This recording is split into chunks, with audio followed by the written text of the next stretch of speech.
Hervé Huette, donc président de la Ligue de football de Saint-Pierre-et-Miquelon. Je suis né ici, je suis né à Guérande et j'ai vécu toute ma jeunesse donc à Saint-Nazaire. Voilà, donc, et puis voilà, maintenant 40 ans que je suis parti là-bas à Saint-Pierre-et-Miquelon.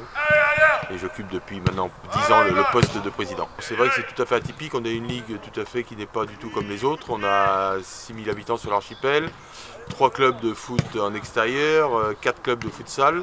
Parce que notre climat chez nous est assez rude l'hiver, donc on pratique le futsal l'hiver et le foot en extérieur l'été, donc on voit deux périodes distinctes. Voilà, donc mais on comptabilise en tout plus de 700 licenciés, donc sur 6000 habitants, c'est quand même un ratio qui est quand même très important. Un mot justement sur cette compétition, la Coupe de France, la magie de la Coupe de France, qui concerne Saint-Pierre-et-Miquelon finalement au niveau de l'histoire depuis très peu de temps.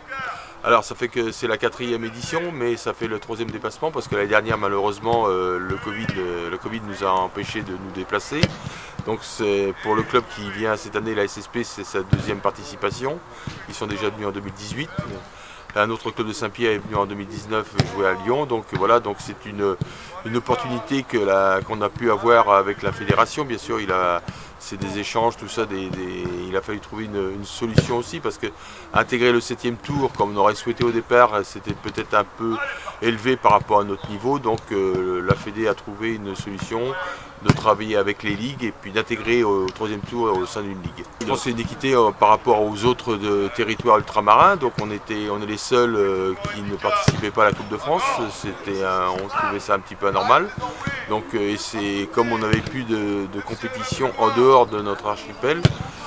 Donc on a quand même insisté et donc bon après il fallait trouver la bonne formule voilà, pour intégrer cette Coupe de France. Maintenant c'est fait. Je pense qu'ils ont un planning qui est bien riche, bien complet. Donc aussi ça c'est la fédération, c'est la Ligue des Pays de Loire aussi qui travaille pour leur organisation et puis on peut que les remercier parce que je crois qu'on est très bien accueillis dans cette région.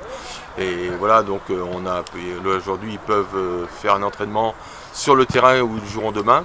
Donc je pense qu'ils prennent déjà un peu connaissance des infrastructures pour ne pas être perdus.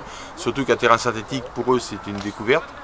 Parce que chez nous on n'a que des terrains en pelouse, donc jouer sur un synthétique, il faut s'adapter, il faut prendre quelques marques et puis des réflexes et tout ça. Donc voilà, donc ils sont en train aussi de se préparer à tout ça. Vous parlez de ce fameux match demain donc contre Vertou, National 3. Vous en tant que président de la Ligue de Saint-Pierre-et-Miquelon, quelles sont vos attentes vis-à-vis du club qui représentera votre archipel? Moi ce que je souhaite c'est que ce soit déjà un beau match de foot. Et puis que je pense que l'équipe de la SSP va donner le maximum, même si on sait qu'ils sont outsiders, parce que bon, on a quand même 3-4 divisions d'écart par rapport à nous. Mais je pense que la Coupe de France, il y a la magie de la Coupe de France qui est là. D'ailleurs, je pense qu'ils vont donner le maximum. Ils vont être à plus de 100% de leur énergie, je crois, pour essayer de remporter cette rencontre. Ça marche. Merci beaucoup à vous et puis bel événement en tout cas. Merci beaucoup.